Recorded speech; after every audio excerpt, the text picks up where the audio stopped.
Bienvenue, chers amis de Radio Corse Internationale de Télépaèse, c'est votre matinale. Voilà, un peu de soleil donc pour ce vendredi 27 mars.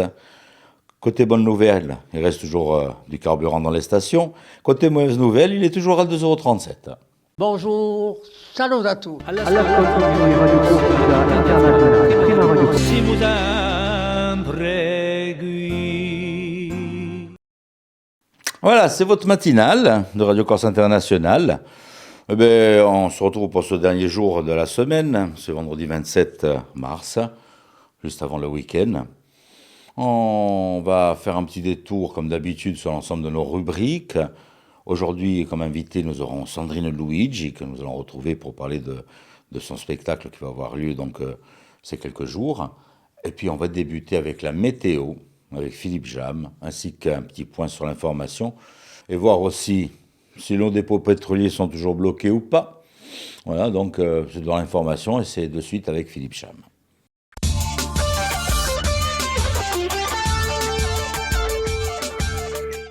Bonjour Auguste, bonjour à toutes et bonjour à tous. Bonne nouvelle, le temps sera bien ensoleillé en ce vendredi. Toutefois, dans l'après-midi, quelques nuages pourront se former sur le Sartenay, l'Alta Rocca ou encore l'extrême sud de l'île. Le vent de nord à nord-ouest sera faible en général, parfois modéré sur le nord de notre île. Les maximales seront en légère hausse, 12 à 15 degrés sur le pourtour de l'île, 3 à 11 degrés dans l'intérieur selon l'altitude. Un petit coup d'œil sur le week-end, Auguste. Samedi, la journée promet d'être bien ensoleillée avec un vent d'ouest assez fort aux extrémités de l'île et des températures maximales qui seront encore en hausse, 16 à 19 degrés sur le pourtour de l'île. Dimanche, il faut s'attendre à un ciel variable avec alternance de passages nuageux et d'éclaircies, mais sans pluie en principe. Le vent de nord à nord-ouest soufflera assez fort sur le nord de l'île. Les températures maximales seront de nouveau en baisse, 6 à 17 degrés du centre vers le bord de mer.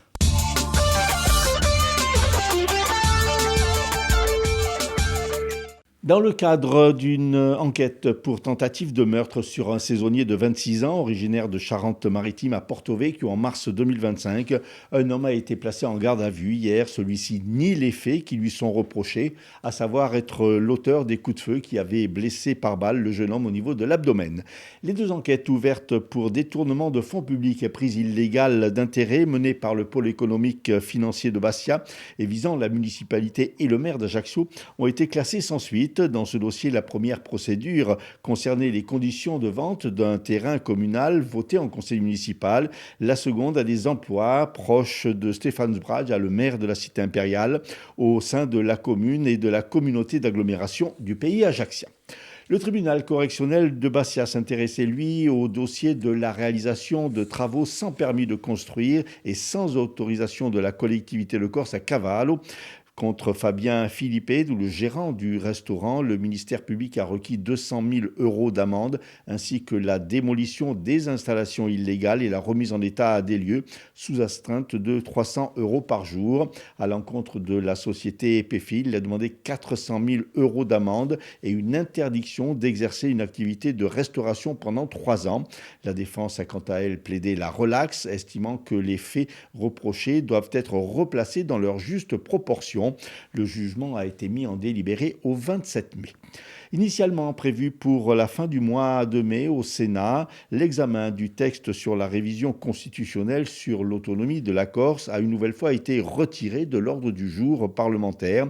La date précise de report n'ayant pas été communiquée, le sénateur de la Haute-Corse, Paolo Santu Parigi, et le député de la première circonscription de la Haute-Corse, Michel Castellani, appellent la fixation d'un calendrier clair par le gouvernement pour relancer l'examen du texte au plus tôt. Au chapitre social, alors que des négociations sont en cours entre syndicats et inspections académiques au sujet de la nouvelle carte scolaire, les parents d'élèves de l'école de San Giuliano en Haute-Corse ont bloqué l'accès hier à l'établissement en signe de protestation contre la menace de fermeture d'une classe. Selon les syndicats, 19 postes de professeurs des écoles seraient supprimés à la prochaine rentrée, ainsi que la classe unique de Vivario. Les discussions entre syndicats et inspections académiques doivent se poursuivre lors d'un comité social départemental prévu le 31 mars avant d'éventuels ajustements. Et justement, pour faire pression sur le rectorat, une intersyndicale CGT, FSU, UNSA et STC appelle à la grève ce mardi 31 mars. Il y a un rassemblement devant l'inspection académique de la Haute-Corse. Pour Charles Casabianque de la CGT Éduc Action, l'école est en danger. Les 2 dépôts pétroliers de Corse sont bloqués depuis hier par les revendeurs de carburants insulaires. Ils protestent contre la hausse significative des prix des carburants causés par la guerre au Moyen-Orient et demandent que chaque enseigne puisse bénéficier des mêmes conditions d'achat auprès de Total. Selon eux, 80 points de vente pourraient fermer et mettre 450 personnes au chômage. Le syndicat indépendant des pêcheurs corse s'est joint au mouvement. Hier soir, plusieurs pêcheurs se sont mobilisés sur le port à Porto Vecchio, retardant l'appareillage d'un ferry de la Méridionale à destination de Marseille. Une délégation composée de membres du collectif des distributeurs de carburant et des pêcheurs professionnels a été reçue hier soir par le préfet et un dialogue s'est engagé. La mobilisation se poursuit cependant. Parallèlement, le Conseil exécutif de Corse a demandé au gouvernement la généralisation du bouclier tarifaire et propose le règlement structurel de la question du prix du carburant en Corse. Le Conseil exécutif qui demande l'organisation d'une réunion immédiate avec le gouvernement en présence des distributeurs aux fins de définir et de mettre en œuvre sans délai ces mesures permettant de généraliser le bouclier tarifaire à l'ensemble des distributeurs présents sur notre île. Ce samedi de 9h à 17h, le campus Corse Agrique de Borgo, du lycée agricole de Borgo, organise sa journée portes ouvertes intitulée Le village du vivant, l'occasion de découvrir les formations et les métiers du vivant en Corse. Et puis au programme également de ce week-end, à Corté, les journées art et culture dans l'enseignement supérieur. Lancées par le ministère de l'enseignement supérieur et de la recherche, ces journées ont pour objectif de valoriser les réalisations artistiques et culturelles de tous les établissements universitaires au niveau national. L'université de Corté va prendre part à cette manifestation jusqu'au 12 avril via son centre culturel universitaire. Merci Philippe. Allez, on s'en va faire un petit tiercé, un petit quintet avec les pronostics de Rémi. On s'en va sur les hippodromes de l'Hexagone. Prochaine réunion en Corse, c'est le lundi 6 avril, c'est à Prenez-les-Vieux-Mourbo, sur l'hippodrome de Calzarello. Voilà, à signaler, à noter pour les amateurs de course hippique. Mais pour l'instant, les pronos au niveau national. Les pronostics hippiques de Rémi sur Radio Corse International. Bonjour à tous, ce vendredi dans les bons coups du jour, nous serons sur l'hippodrome de Vincennes. On va démarrer avec le quintet, je vais retenir le numéro 13, Omarland, qui ne devrait pas sortir des 3 premiers.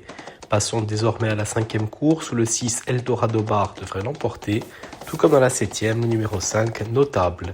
Bon jeu à tous. On se fait un petit détour avec la charmante Paxi, et c'est l'horoscope de ce vendredi.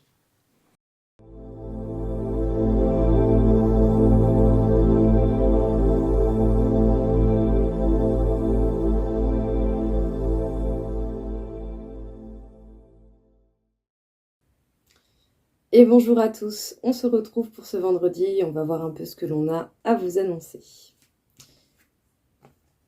Les béliers, même si par moments certaines choses peuvent partir du quotidien, n'ayez pas un avis trop tranché, essayez de rester juste et équilibré. Les taureaux, certaines peurs, certaines craintes pourront se faire ressentir aujourd'hui. Vous n'aurez peut-être pas la tête à en parler, essayez du moins de vous apporter déjà par vos propres moyens ce dont vous avez besoin.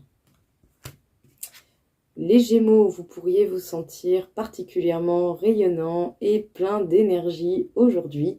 En tout cas, le moral est au beau fixe. Les Cancers, vous allez avoir aujourd'hui la possibilité de vous fixer de nouveaux objectifs. Cela n'empêche pas que ça va vous demander de fournir des efforts et voire même certains de prendre des prises de risques. Les lions, vous pourriez vous sentir aujourd'hui particulièrement enclin à aller dévoiler vos sentiments auprès de quelqu'un ou en tout cas à être très honnête à ce niveau-là avec les gens que vous aimez. Les vierges, aujourd'hui vous allez réfléchir d'une manière organisée et méthodique et en plus de ça, en écoutant vos envies profondes. Les balances, vous avez certainement une situation qui vous demande de fournir énormément d'efforts, énormément d'énergie, mais qui pourrait être modifiée. En prenant du recul sur tout ça, vous allez vite prendre la décision de couper avec les possibilités d'être dans une situation de sacrifice et de favoriser votre bien-être. Les scorpions, aujourd'hui, plusieurs possibilités pour pouvoir bonifier encore plus votre bien-être personnel. Les sagittaires, vous allez avoir de bonnes nouvelles qui, ne vont pas encore vous permettre de faire la fête pleinement, mais des bonnes nouvelles qui vont venir à vous et que vous sentiez arriver d'une manière ou d'une autre.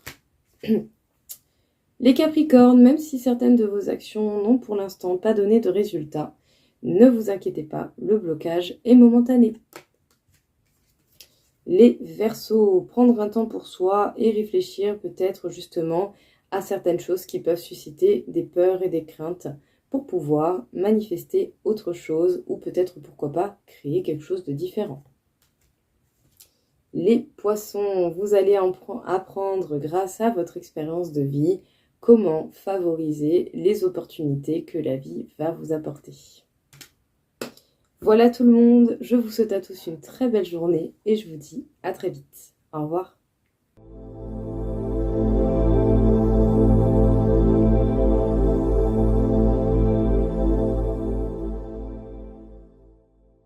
Merci Paxi. Alors, je vous parlais de Sandrine Luigi. Sandrine Luigi que vous allez pouvoir retrouver donc ce mardi 31 mars sur la scène de Spazio Culturale Gallurucchi. Elle est notre invitée aujourd'hui sur le plateau de Radio Corse International.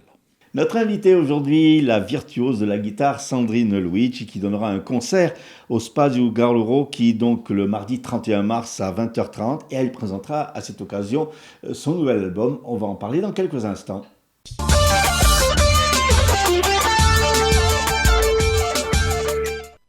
Sandrine, bonjour. Bonjour. Alors Sandrine, un petit rappel de votre cursus, parce que vous êtes tombée très très jeune dans la guitare. Oui. 8 ans, c'est ça? Oui, c'est ça.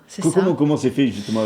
Vous aviez des parents déjà qui étaient dans la musique? Non, je ne viens pas d'une famille de musiciens ou de musiciennes.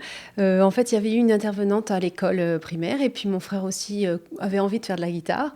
Et après, lui, il est parti dans le sport. Et puis c'est comme ça que j'ai découvert la guitare. Ma mère m'a inscrite à un cours de guitare avec Tony Santiago à l'époque. Voilà. Oui. Et ça a été tout de suite une révélation quand j'ai touché ces cordes et ce son magique. Et puis après, voilà, j'ai suivi le cursus conservatoire, Bastia, Marseille, puis le supérieur à Paris. Et voilà, puis après l'envie de revenir en Corse pour enseigner. Surtout, vous êtes catalogué musique classique. Oui, c'est vrai, parce que j'aime bien dire, c'est le toucher classique, avec les doigts, le son classique, mais j'ai envie aussi, j'aime bien mélanger les styles. Là, récemment, j'ai joué avec Juan Carmona, qui est un guitariste de flamenco, un merveilleux guitariste flamenco, et puis aussi avec d'autres guitaristes manouches, avec un hommage à Django Reinhardt. Donc voilà, la guitare classique peut aller vers d'autres univers aussi. Justement, c'est au fil des rencontres, en fait, oui. vous évoluez un petit peu, et vous évoluez, mais vous agrandissez un peu votre registre. En fait. Oui, c'est ça. C'est vraiment au fil des rencontres et des projets, des différentes collaborations qui fait que du coup, on a une inspiration, une envie de partager et puis on amène cette guitare classique ailleurs, un peu plus loin. Alors vous dites, on amène sa guitare. Justement, vous avez une guitare qui est bien particulière. Oui, c'est vrai. Voilà. Alors j'ai une guitare dite Lattice, et puis je joue aussi récemment. Je suis revenue un petit peu dans une guitare traditionnelle. Donc voilà, on va dire que je balance entre les deux esthétiques. Et vous jouez sur un instrument d'époque, c'est ça? Oui, aussi. Je joue sur une guitare romantique. Parce que j'aime bien justement l'histoire de l'instrument, l'histoire de la musique en général, et retourner vers les instruments d'époque, essayer de retrouver un petit peu le style grâce aux instruments anciens, c'est quelque chose qui me passionne aussi.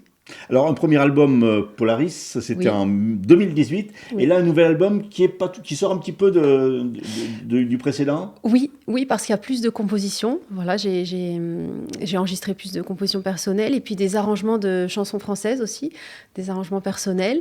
Et puis, bien sûr, ce qui fait pourquoi j'aime la guitare, c'est pour son répertoire, de son répertoire tout simplement. Donc, avec des pièces de Baden-Powell, de Francisco Tárrega, entre autres.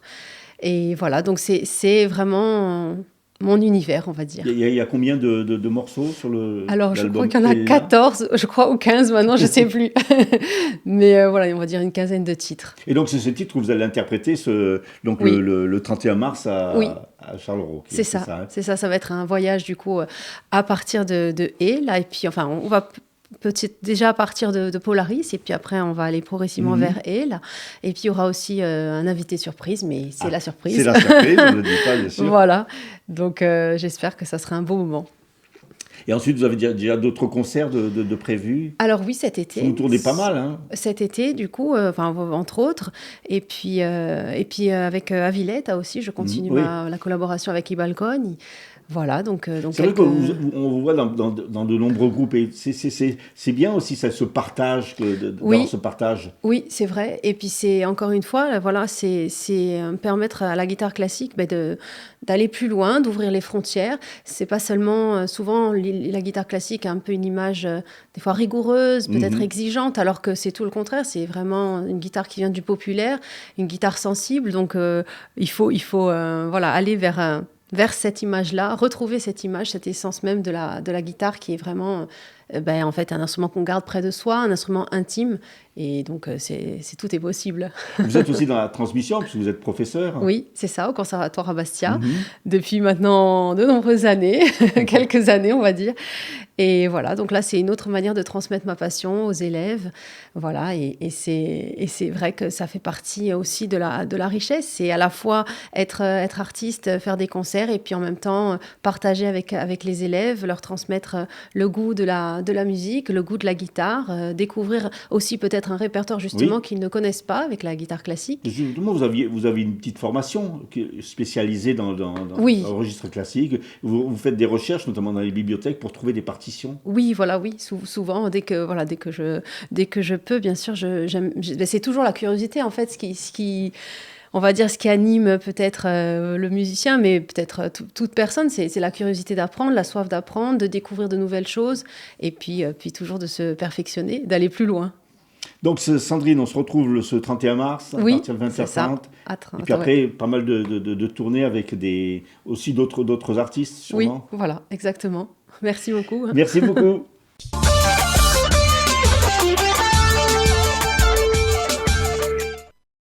Voilà, prenez vos places, ça va être un spectacle magnifique. On se refait un petit point sur les titres de l'information. C'est Philippe Jean qui est de retour, juste avant de partir en week-end. Dans le cadre d'une enquête pour tentative de meurtre sur un saisonnier à Porto-Vecchio en mars 2025, un homme a été placé en garde à vue. Les deux enquêtes ouvertes pour détournement de fonds publics et prise illégale d'intérêt menées par le pôle économique et financier de Bastia et visant la municipalité et le maire de Ajaccio ont finalement été classées sans suite. Social, les deux dépôts pétroliers de Corse sont bloqués depuis hier par les revendeurs de carburants insulaires qui protestent contre la hausse significative du prix des carburants. Des négociations sont en cours. Une intersyndicale CGT, FSU, UNSA et STC annoncent un mouvement de grève dans l'enseignement mardi 31 mars. Et puis initialement prévu pour la fin du mois de mai au Sénat, l'examen du texte sur la révision constitutionnelle sur l'autonomie de la Corse a une nouvelle fois été retiré de l'ordre du jour parlementaire. Météo, une journée bien ensoleillée, un week-end plutôt beau. Voilà, merci d'avoir passé ce petit moment en notre compagnie. Mais avant de s'en aller, ce qu'on va faire, on va retrouver Andrea. On est au printemps, on va parler un peu de quelle manière il va falloir remplir nos assiettes et tout le reste.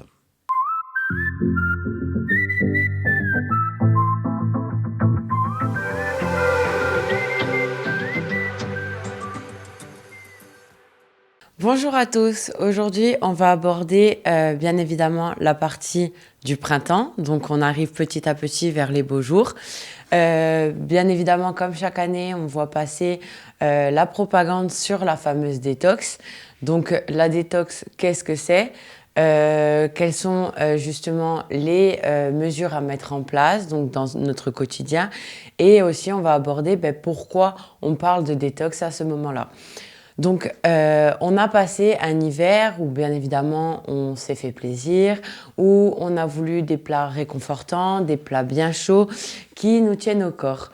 Petit à petit arrivent les beaux jours, on a bien évidemment la pression de la société sur l'été, sur avoir justement cette remise en forme. Mais il faut le voir d'une autre manière. C'est ça qui va être important en fait chaque année, c'est de voir justement le printemps comme un renouveau, comme une remise en marche en fait vers les beaux jours. On a plus d'envie, donc on a plus d'envie de fraîcheur petit à petit vu qu'arrive l'été. Et en fait, le printemps, c'est une intersaison, donc c'est la transition vers justement les fortes chaleurs et ces envies de fraîcheur petit à petit. Donc, les premières mesures à mettre en place, ça va être bien évidemment d'apporter petit à petit dans votre alimentation des aliments et surtout des légumes qui vont être très riches justement en fibres. Voilà, donc on est arrivé avec principalement en hiver des aliments qui vont être riches en graisse, comme principalement le fromage ou les viandes rouges. Là, on va s'orienter petit à petit vers les légumes verts. Donc les légumes verts vont être justement très riches en fibres et vont permettre petit à petit une bonne digestion au niveau du corps. Ensuite, on va mettre en place des aliments qui vont être un peu plus intéressants au niveau des oméga 3. Donc, bien évidemment, je parle à chaque fois des oméga 3 puisque dans notre alimentation, on en manque et on a besoin d'en apporter. Donc, ça va être tout ce qui va être les poissons, donc les poissons gras, le saumon, la sardine. On va avoir aussi tout ce qui va être riche en zinc et en iode. Donc, les crustacés, c'est là bien évidemment la période aussi des oursinades, donc ne pas hésiter à en profiter. On va avoir tout ce qui va être riche en magnésium aussi du côté des légumes, des fruits secs, donc des oléagineux, pardon. On va avoir les amandes, les noix du Brésil, les noix de macadamia qui vont être, eux, très importants pour justement l'apport en oméga 3 et en bonne graisse. Ne pas hésiter petit à petit à se remettre en marche au niveau de l'activité physique. La meilleure activité physique restera la marche. On arrive vers les beaux jours, donc le matin il fait très bon, ou encore le soir, ou même après les repas pour favoriser la digestion. Et la détox n'est pas de changer complètement ou de se restreindre. Ça va être très important de le prendre en compte. C'est d'apporter petit à petit un peu plus de légèreté au niveau de ces repas, principalement au niveau des repas du soir, parce que le printemps, c'est la saison du foie. Donc le foie bat, on va dire, à plein régime. Donc c'est le cas de dire, il faut petit à petit apporter un peu plus de légèreté dans notre alimentation. Ne pas hésiter aussi sur tout ce qui va être des activités relaxantes, donc la lecture, apporter aussi des activités récréatives, donc éducatives, comme par exemple, même ne serait-ce que voilà, donc justement la lecture, dormir un peu plus tôt, apporter des tisanes, tout ce qui va être de thym, de pissenlit, de romarin. On va avoir aussi les jus citronnés. Donc ce n'est pas de faire une 100% détox avec que des jus citronnés, mais par exemple le matin, ça peut remettre en place petit à petit la digestion. Vraiment faites attention à ce que vous voyez sur les réseaux sociaux dans tout ce qui va être les détox, principalement de jus ou de ne consommer que des légumes verts. C'est vraiment une alliance entre petit à petit une remise en route vers des choses qui vont être un peu plus légères pour notre corps, puisque notre corps n'a pas besoin d'autant on va dire de se restaurer qu'en hiver. Par contre, il ne faut pas oublier que pendant l'hiver, notre corps a été mis au repos de manière inconsciente, que ce soit par la digestion, que ce soit par la fatigue, par le sommeil. Donc vraiment, de ne pas brutaliser aussi le corps en apportant des choses qui vont être beaucoup trop légères et vraiment redémarrer la voiture petit à petit.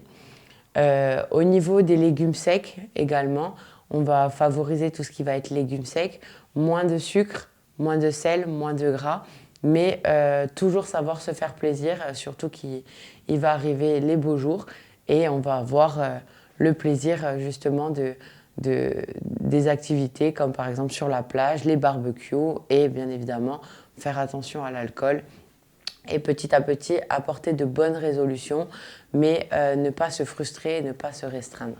Voilà, je vous souhaite en tout cas un bon printemps. Je nous souhaite également des beaux jours pour pouvoir aller marcher, bien s'hydrater, ne pas oublier de s'hydrater tout au long de la journée et je vous souhaite également une très bonne journée et je vous dis à bientôt.